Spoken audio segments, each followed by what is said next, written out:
लाहौर में एक news editor को डिफरेंट लेटर्स रोज़मर्रा की बुनियाद पर मिलते रहते हैं, जो मुख्तलिफ लोगों की तरफ से न्यूज़ होती हैं, क्वेरीज़ होती हैं, अपनी कुछ लिखी हुई चीज़ें होती हैं जो वो भेजते रहते हैं। तो वो न्यूज़पेपर के एडिटर के पास एक दिन एक लेटर आता है जो कि मामूल के लेटर्स की निस्बत थोड़ा सा डिफरेंट होता है, वो थोड़ा सा भारी होता है। वो सारे लेटर्स को छोड़ के उसको खोलता है। जैसे ही वो लेटर खोलता है तो उसमें से सैकड़ों छोटी छोटी तस्वीरें पासपोर्ट साइज की बच्चों की, 6 से 16 साल की उम्र के बच्चे जिनकी तस्वीरें होती हैं वो उसके कैबिन नुमा ऑफिस के अंदर बिखर जाती हैं। वो हैरान परेशान होता है कि ये क्या चीज़ है। छोटा सा लेटर होता है, एक पर्ची होती है, उसको उठा के पढ़ना शुरू करता है, जिसके ऊपर जावेद इकबाल नाम के एक शख्स ने अपनी तहरीर, अपना कन्फेशन दिया होता है कि मैंने इन 100 बच्चों को ज्यादती के बाद कत्ल कर दिया और उनकी जो डेड बॉडीज़ हैं उसके साथ उसने क्या किया। तो छोटी सी एक तहरीर लिखी होती है, अपना कन्फेशन बताया होता है कि मैं आपसे मिलना चाहता हूँ। वो किसी भी टाइम को वेस्ट किए बगैर फ़ोन उठाता है, फ़ोन उठा के कॉल करता है उस नंबर के ऊपर जो नंबर दिया होता है और उस शख्स को मिलने के लिए बुला लेता है। कुछ थोड़ी देर के बाद वो शख्स मिलने के लिए आ जाता है और वो आके बताता है कि मेरा ये नाम है, मैंने जितने भी घर से भागे हुए बच्चे थे जो कि बस अड्डों के ऊपर, ट्रक अड्डों के ऊपर या फिर दरबारों के बाहर बैठे होते हैं, मैं उनको ले आता था और उनके साथ चीज़ें करता था। मेरे साथ 2 और बच्चे भी हैं जो कि इस काम में मेरे साथ शामिल होते थे, जो मेरे साथ मिल गए। वो सारा कन्फेशन देता है और उसके बाद वो बताता है कि ये मैंने क्यों किया, ये मैंने इसलिए किया क्योंकि मेरे साथ बचपन में ऐसा हुआ था, मेरे साथ भी इस तरह के वाक़यात हुए हुए थे, जिसकी वजह से मैंने बदला लेने के लिए कि जिस तरह से मेरी माँ तड़पी, मेरी माँ रोई मेरे लिए, उस तरह से 100 और बच्चे जिनकी माएँ तड़पी तो मुझे अच्छा लगेगा, तो इसमें मेरी गलती नहीं है, ये मैंने इस वजह से किया। ये कहानी हम सुनते हैं, ये हम पूरा वाक़या देखते हैं और ये बहुत अरसे तक हमारे मीडिया के ऊपर ये न्यूज़ गर्दिश भी करती रहती है।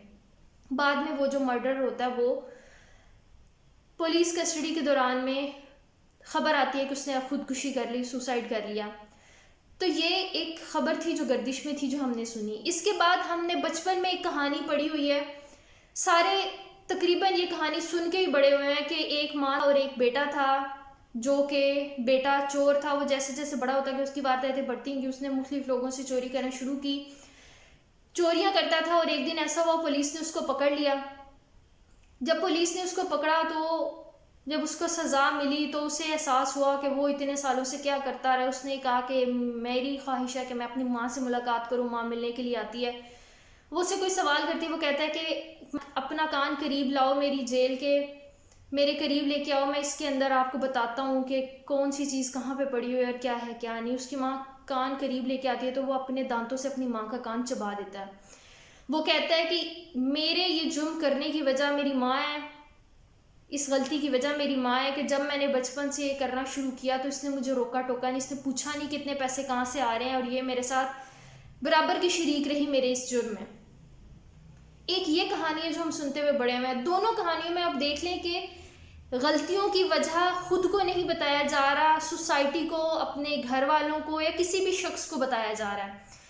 इसके बाद हम जितने सुसाइड्स देखते हैं, जितने दहशतगर्दी के वाक़यात देखते हैं, जितनी हम रोज़मर्रा की ज़िंदगी में किसी भी क्रिमिनल को उठा के आप बात कर लें तो रिसर्च क्या कहती है कि कोई भी क्रिमिनल अपनी मिस्टेक नहीं मानता। कोई ना कोई वजह हुई होती है, कोई ना कोई ऐसा शख्स होता है, कोई ना कोई ऐसा हालात होते हैं, वाक़या होते हैं जिसको वो ज़िम्मेदार ठहराते हैं।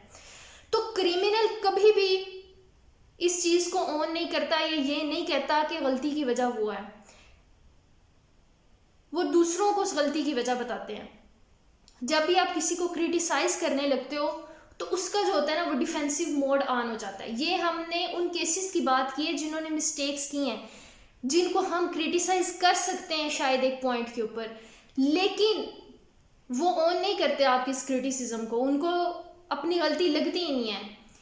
तो जब एक संगीन वाकयात वाले शख्स को देखते हैं, वो अपनी गलतियों को, क्रिटिसिज्म को, अपने ऊपर होने वाले को ओन नहीं कर रहा, वो उसको नहीं मानते, वो ये बातें सुन के जब उनके ऊपर कोई इल्ज़ाम लगाया जाता है, कोई बात की जाती है, तो हर शख्स का ह्यूमन साइकोलॉजी है, ह्यूमन नेचर है, डिफेंसिव मोड ऑन हो जाता है।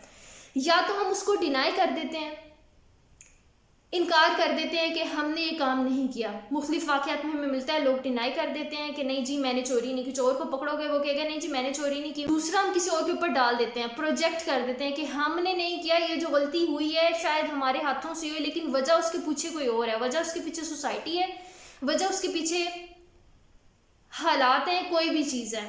तो प्रोजेक्ट कर देते हैं, दूसरे लोगों के ऊपर डाल देते हैं कि हमने नहीं किया, किसी और ने किया, ये दूसरों के ऊपर वो चीज़ डाल देते हैं। या क्या होता है, हम किसी को बहुत ज़्यादा क्रिटिसिज्म करेंगे, कंप्लेंट्स करेंगे कि आपको ये चीज़ ठीक करनी चाहिए, ये चीज़ ठीक करनी चाहिए, तो वो क्या करते हैं, हमारे सामने अच्छा बन जाते हैं, ठीक है, सोसाइटी के सामने अच्छा बन जाते हैं, एक्सेप्टेबल जो एक फिगर होती है, जो हमारे मुआशरे के अंदर काबिल कबूल शख्सियत होती है, उसका आईना देते हैं। लेकिन back of the mind, back of the game, वो अपनी गेम चलाते रहते हैं, अपना खेल खेलते रहते हैं। जैसे कि अंडरवर्ल्ड में और जितने दहशतगर्दी के वाक़यात होते हैं, चीज़ें हमें नज़र आती हैं, ब्लैक का पैसा है, वाइट मनी करते हैं, जैसी भी चीज़ें करते हैं, मुख्तलिफ वाक़यात, आपको सैकड़ों कहानियाँ यहाँ हमारे मुल्क में, बाहर हर जगह ऐसा होता है, मिल जाएंगी। जैसे कि एक आम सी एग्जाम्पल दे देती हूँ। एक मैनेजर था जो इंजीनियरिंग फर्म के अंदर काम करता था, उसने डिफरेंट इंजीनियर्स रखे हुए थे, डिफरेंट एम्प्लॉयर्स रखे हुए थे जो काम करते थे। एक दिन वो आया, उसने देखा कि हमारे यहाँ ये रूल है कि ये जो इंजीनियर्स हैं, जो भी एम्प्लॉयर्स काम कर रहे हैं आम लेवल के ऊपर भी, इन्होंने हैट्स पहनी है। तो कुछ लोग ऐसे थे जिन्होंने हैट नहीं पहनी हुई थी। मैनेजर था, उसने अथॉरिटी का इस्तेमाल किया, उसने आके डांटना शुरू कर दिया ऊंची आवाज़ में सबको कि क्यों नहीं हैट पहन के नहीं आते, ऐसे ही उठ के आ जाते हैं, इनको सिर्फ पैसा कमाना होता है। सरजनिश करना शुरू कर दी सबके सामने। जिन्होंने हैट पहनी हुई थी वो भी खड़े हुए थे, जिन्होंने नहीं पहनी हुई थी वो भी खड़े थे। अब जिन्होंने नहीं पहनी उनको पता है, उनको फील हुई ये बात, उन्होंने क्या किया, हैट पहन ली। जैसे ही वो ये बात करके बाहर गया, उन्होंने वह हैट उतार दी। उन्हें गुस्सा था कि क्यों इसने ऐसा किया दूसरे लोगों के सामने। जब हम किसी को क्रिटिसाइज करते हैं ना, तो ये क्रिटिसिज्म, तनकीद करना बहुत डेंजरस चीज़ है। जैसे कि हमने बड़े क्रिमिनल लेवल्स की बात की है इस वीडियो के स्टार्ट में, कि कैसे उनके ऊपर भी क्रिटिसिज्म लगाया जाए तो वो एक्सेप्ट नहीं करते। तो एक नॉर्मल शख्स जो कि आम जिंदगी के अंदर एक इज्जतदार तौर पर अपनी ज़िंदगी गुजारना चाह रहा है, जो कि खुशहाल रहना चाहता है, जिससे लगता है कि मुझे सोसाइटी की तरफ से अप्रूवल मिले, जो चाहता है कि उसको चाहा जाए, सराहा जाए, अच्छा शख्स बन के वो रहना चाहता है, एक अच्छा ह्यूमन बीइंग बनना चाहता है। जब आप उसके ऊपर किसी किस्म का क्रिटिसिज्म लेके आएंगे, तनकीद लेके आएंगे, उससे कंप्लेन करेंगे दूसरों के सामने, जहाँ पे उसकी ईगो जो उसके लिए काम करती है उसको ठेस पहुंच रही है, जहाँ पे आप उसकी जो प्राइड है उसको जख्मी कर रहे हो उस क्रिटिसिज्म के साथ, इतनी ये डेंजरस चीज़ है कि आप जख्म लगा देते हो उसकी ईगो और उसके प्राइड के ऊपर, तो वो इन रिस्पॉन्स क्या करेगा? कोई अच्छा शहरी तो बन के सामने नहीं आएगा, कोई अच्छा रिस्पॉन्स तो नहीं देगा। बज़ाहिर वो इस लेवल पे नहीं है कि वो आपके सामने जवाब दे सके, आपको कोई बात कर सके या आपको नुकसान पहुंचा सके, लेकिन जिस काम के लिए आपने उसे कहा उसको करने से जो उसके हाथ में वो मना कर सकता है। इसी तरह से उन्हें एम्प्लॉयज़ ने किया, इंजीनियर एम्प्लॉयज़ ने, जैसे ही मैनेजर डांट के जाता है उनको, वो उसके सामने फ़ौरन हैट पहनते हैं। जैसे ही वो जाता है, कमर उसकी उनकी तरफ आती है, वो टर्न होता है और वो हैट ठक से नीचे आ जाते हैं और उठा के मारते हैं वो कि ये लो तुम्हारी इज्जत, ये लो तुम्हारे हैट, जो तुमने हमारे साथ किया, ये पड़ा हुआ सारा कुछ ले लो। तो वो मैनेजर नोट करता है कि ये हल नहीं है, क्रिटिसिज्म हल नहीं है, ये मेरा बदतमीजी करना, बात करना, इन्हें डांटना हल नहीं है। तो वो क्या करता है, मशवरा करता है साइकोलॉजिस्ट के साथ, अपने दोस्तों के साथ, कि ये ऐसे ऐसे आज मेरे साथ फर्म में हुआ है, तो कौन सा तरीका है जो मैं बदल सकता हूँ। मुझे खुद को अच्छा नहीं लगा, एक डांटने के बाद उस वक्त मुझे गुस्सा है, लेकिन मुझे बाद में लगा ऐसा नहीं करना चाहिए था। उनकी भी सेल्फ रिस्पेक्ट है, उनकी भी प्राइड है, उनको हर्ट हुआ होगा। दूसरे दिन वो आता है, जब दूसरी दफ़ा, तो वो देखता है, तो वो जो एम्प्लॉयज़ जो ऐसा करते हैं, जो हैट वगैरह नहीं पहनते, तो उनसे जाके पूछता है कि क्या मसला है, आप हैट नहीं पहनते, क्या इसका साइज़ बड़ा है, कंफर्टेबल नहीं है, इसके अंदर फोम लग जाए, आपका सर दुखना शुरू हो जाता है, कौन सी ऐसी वजह जिसकी वजह से आप हैट नहीं पहन सकते, मुझे वो बता दें, हम आपके लिए वो कर देंगे। सारी ये कंप्लेंट्स मुझे ना लिखवा देना, जो भी चीज़ें हैट है, यूनिफॉर्म है, इससे रिलेटेड है। ये इतनी सी वो बात करता है आम धीमे लहजे के अंदर, और वो चला जाता है। जैसे ही वो जाता है, वो देखता है वो जो हैट्स नीचे गिरी होती है ना, वो उठा के पहन लेते हैं सर के ऊपर। जो हैट्स उन्होंने साइड पे रखी होती हैं, जो वो पहनते नहीं हैं, वो पहन लेते हैं।